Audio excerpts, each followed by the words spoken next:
Les aides de l'État ont donc permis de créer des entreprises, elles ont aussi permis de préserver des emplois. Bonsoir Alexandra Ben Saïd. Bonsoir, Anne-Sophie. Le quoi qu'il en coûte est loin d'être fini et il en coûte de plus en plus cher. Et ça serait une folie de ranger cette lance à incendie alors que les flammes sont toujours là. Donc oui, l'État continue d'arroser avec de l'argent public pour éviter la flambée des faillites et du chômage. Et pour payer ces mesures d'urgence, la France, elle emprunte comme d'ailleurs tous les pays.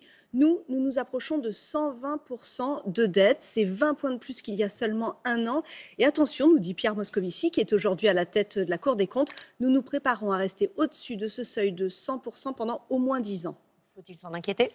Alors pas maintenant, et c'est là où tout a changé. Il y a seulement 15 ans, si vous vous souvenez, on était à 67% de dette à peu près, et puis le gouvernement sonnait déjà le tocsin. Cette charge de la dette, elle allait nous étouffer, c'est le rapport Pébro. Et aujourd'hui, il y a la BCE, sa politique accommodante, il y a des taux d'intérêt à zéro, voire négatifs. Les investisseurs, en fait, ils paient pour nous prêter de l'argent.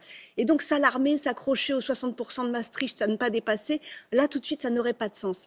À moyen terme, cependant, c'est difficile de mettre le sujet de la dette sous le tapis parce que laisser filer la dette indéfiniment, ça nuit aux jeunes, ça contrarie nos voisins allemands et puis ça nous fragilise, peut-être pas aujourd'hui, pas demain, mais après-demain, Anne-Sophie, qui sait où en seront les taux d'intérêt.